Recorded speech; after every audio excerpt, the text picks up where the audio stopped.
Hello दोस्तों, स्वागत है आप लोगों का फिर से एक बार हमारे यूट्यूब पिक्चर में। जैसा कि आपको बता दें, यहाँ पे आप लोग के लिए एक वैकेंसी निकल के आ रही है Jawaharlal institute of the post graduate medical education and research की तरफ से, जो कि आपके आता है under ministry of health and family welfare government of India के अंतर्गत। ये जो इंस्टीट्यूट है ये आता है। यहाँ पे आपके लिए जो वैकेंसी निकली है, यदि आप 12th पास आउट हैं तो आप लोग इस फॉर्म को अप्लाई कर सकते हैं। ग्रेजुएशन है तो भी अप्लाई कर सकते हैं, डिप्लोमा आपने किया है तो भी आप लोग अप्लाई कर सकते हैं, यदि आपने मास्टर की डिग्री प्राप्त की है तो भी आप लोग इसके लिए फॉर्म को अप्लाई कर सकते हैं।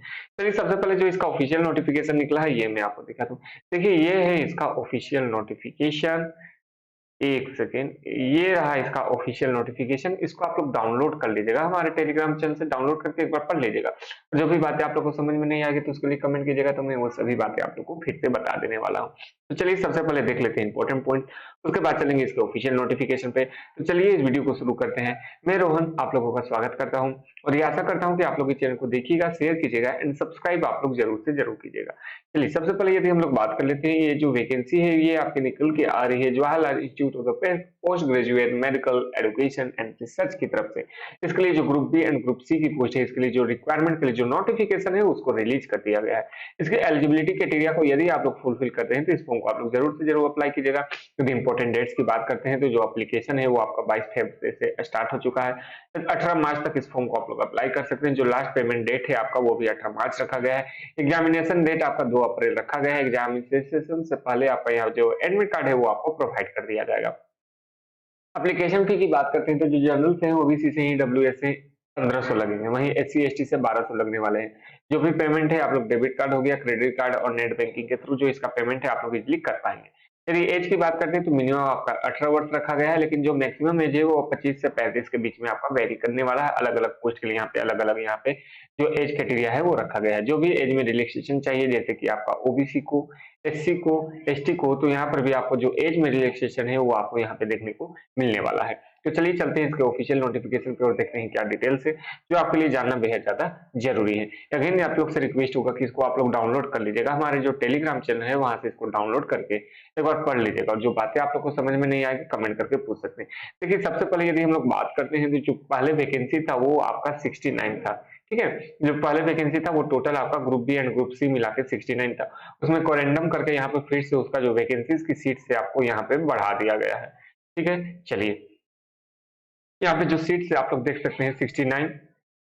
पहले था group B and group C मिला के, लेकिन अब इसको 80 कर दिया गया है। ग्रुप सी में आपका 65 सीट है, वहीं ग्रुप बी में आपका यहाँ पे 15 सीट रखा गया है। सबसे ज्यादा वैकेंसी आपका जूनियर एडमिनिस्ट्रेटिव असिस्टेंट के लिए यहाँ पे जो आपका 43 वैकेंसी है, ये सबसे ज्यादा है। तो आप लोग इसके लिए अप्लाई कर सकते हैं। इसके लिए यदि आप 12th पास आउट है तो इसलिए आप लोग अप्लाई कर सकते हैं। उन सबके अलावा इन सभी का आपका बताने वाला हूँ क्या क्या एलिजिबिलिटी क्राइटेरिया होने वाला है, जो आपके लिए जानना बेहद ज्यादा जरूरी है। चलिए उन सबको देख लेते हैं क्या क्या आपका एलिजिबिलिटी क्राइटेरिया होने वाला है।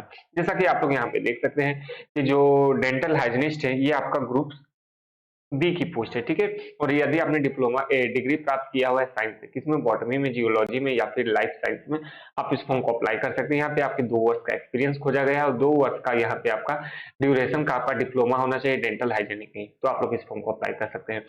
लेवल 6 का यहाँ सैलरी मिलने वाला है 35,400। याद रखिएगा ये मिनिमम सैलरी है, इसके अलावा जो एक्स्ट्रा अलाउंसेस देखने को मिलता है वो आपको देखने को मिलने वाला है। जूनियर ट्रांसलेटर ऑफिसर की बात करते हैं तो मास्टर डिग्री आपका हिंदी या इंग्लिश में आपका होना चाहिए। ठीक है, एक्सपीरियंस भी आपका होना चाहिए, डिप्लोमा का आपका सर्टिफिकेट होना चाहिए, तो आप लोग इस फॉर्म को अप्लाई कर सकते हैं। मेडिकल सोशल वर्कर की बात करते हैं तो आपके पास मास्टर का डिग्री होना चाहिए। इन स्पेशलाइज्ड आपका होना चाहिए मेडिकल सोशल वर्क के लिए किसी भी यूनिवर्सिटी से, तो आप इस फॉर्म को अप्लाई कर सकते हैं। 2 वर्ष का एक्सपीरियंस खोजा गया है। अगेन लेवल 6 का सैलरी है और एज आपका 35 वर्ष तक रखा गया है। स्पीच थेरेपिस्ट की बात करते हैं तो यहाँ पर यदि आपने बीएससी किया हुआ है, आपने ऑडियोलॉजी में, स्पीच एंड लैंग्वेज पैथोलॉजी में, तो आप लोग इस फॉर्म को अप्लाई कर सकते हैं। 2 वर्ष का यहाँ पर भी एक्सपीरियंस खोजा गया है और आपका रजिस्ट्रेशन होना चाहिए रिहेबिलिटेशन काउंसिल ऑफ इंडिया में, इस बात का याद रखिएगा। यहाँ पर भी लेवल 6 का सैलरी रखा गया है, एज आपका अप टू 30 रखा गया है। एक्सरे टेक्नीशियन की बात करते हैं तो बीएससी आपका कंप्लीट होना चाहिए रेडिएशन टेक्नोलॉजी में, या फिर बीएससी आपका रेडियोथेरेपी में भी है, तो आप लोग इस फॉर्म को अप्लाई कर सकते हैं। 2 वर्ष का एक्सपीरियंस यहाँ पर भी खोजा गया है। लेवल 6 की सैलरी मिलने वाली है और एज आपका अप टू 30 रहने वाला है। ग्रुप सी की पोस्ट करते हैं एनेस्थीसिया टेक्नीशियन की बात करते हैं तो यहाँ पे आप लोग देख सकते हैं डिग्री आपका एनेस्थीसियन टेक्नोलॉजी में है, तो आप लोग इस फॉर्म को अप्लाई कर सकते हैं। या फिर आपने डिप्लोमा किया है 2 वर्ष का, ठीक है, तो भी आप इस फॉर्म को अप्लाई कर सकते हैं। एज आपका अप टू 30 रखा गया है और याद रखिएगा जो 1 वर्ष का यहाँ पे एक्सपीरियंस भी आपसे खोजा गया है। ऑडियोलॉजी टेक्नीशियन की बात करते हैं तो डिप्लोमा यदि आपने हायरिंग लैंग्वेज एंड स्पीच में किया तो आप लोग इस फॉर्म को अप्लाई कर सकते हैं। डिप्लोमा यदि आपने हियरिंग एड में किया तो भी अप्लाई कर सकते हैं। एरोड्रम पे टेक्नोलॉजिकल में यदि आपने किया है और रिहैबिलिटेशन काउंसिल ऑफ इंडिया से यदि आपने रिकॉग्नाइज्ड है तो आप लोग इस फॉर्म को अप्लाई कर सकते हैं। लेकिन यहाँ पे याद रखिएगा, तमिल आप लोग जानते हैं तो आपके लिए यहाँ पे फायदा होने वाला है। चलिए, एज की सैलरी आपका लेवल 4 का मिलने वाला है। याद रखिएगा कि ग्रुप सी की पोस्ट है। एज आपका अप टू 25 रहने वाला है। डेंटल मैकेनिक्स की बात करते हैं, 12th पास आउट है, इस फॉर्म को अप्लाई कर सकते हैं। डेंटल मैकेनिक्स में यदि आपने 2 साल का डिप्लोमा किया है तो आप लोग इस फॉर्म को अप्लाई कर सकते हैं।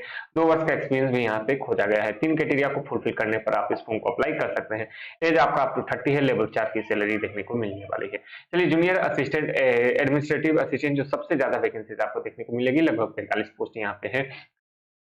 जो 12th पास आउट है इस फॉर्म को अप्लाई कर सकते हैं। जो भी आपका यहाँ पे देख सकते हैं, जो टाइपिंग की स्पीड है वो आपका 35 वर्ड्स प्रति मिनट इंग्लिश में और हिंदी में आपका 30 वर्ड्स प्रति मिनट यहाँ पे खोजा गया है। दोनों में से किसी एक में भी यदि आपने आप लोग टाइपिंग करने में कंफर्ट फील करते हैं तो आप लोग इस फॉर्म को अप्लाई कर सकते हैं। लेवल 2 की सैलरी है और यहाँ पे अप टू 30 आपका एज होना चाहिए। चलिए, ऑप्टिकल टेक्नीशियन की बात करते हैं तो यहाँ पे 10+2 पास आउट है तो आप लोग इस फॉर्म को अप्लाई कर सकते हैं। याद रखिएगा, डिप्लोमा में यदि आपने ऑपेट्री में किया हुआ है तो भी अप्लाई कर सकते हैं। 1 वर्ष का आपका एक्सपीरियंस भी यहाँ पे खोजा गया है। इसी तरह आप लोग सब चीज का पढ़ लीजिएगा, जिसका जिसका आप लोग को जानना है तो आप लोग यहाँ पे इसको डाउनलोड कीजिएगा और सभी को एक बार पढ़ लीजिएगा।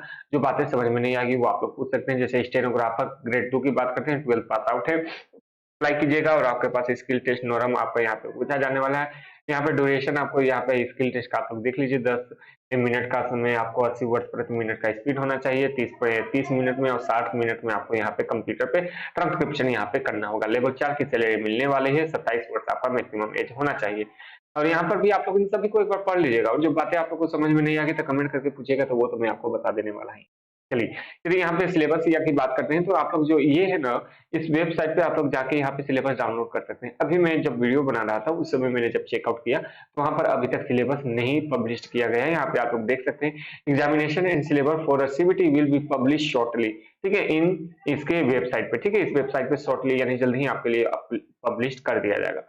फिर भी यहाँ आपका एक आपका सीबीटी टेस्ट होने वाला है और स्किल टेस्ट होने वाला है। स्किल टेस्ट में सभी को चाहे किसी भी कैटेगरी को हो 50% मार्क्स लाना कंपलसरी है।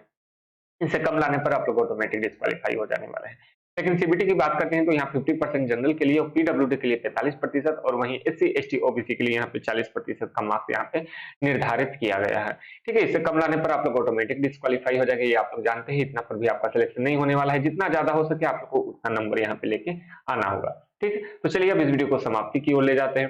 टेलीग्राम चैनल से इसको डाउनलोड करके आप लोग एक बार पढ़ लीजिएगा। जो भी बातें आप लोग को समझ में नहीं आई होगी तो कमेंट करके पूछिएगा, वो मैं आपको बता देने वाला हूँ। इंस्टाग्राम पर भी आप हमें फॉलो कर लीजिएगा और साथ ही साथ में आपने अभी तक सब्सक्राइब आपने नहीं किया है तो कर लीजिए और जुड़ जाइए इसी प्रकार का वीडियो देखने के लिए। और इन सबको मैं आपको टेलीग्राम चैनल पे आपको मिल जाएगा, वहां से इसको आप लोग डाउनलोड कर लीजिएगा। चलिए अब इस वीडियो को समाप्त करते हैं। आज के लिए इतना ही। Thank you.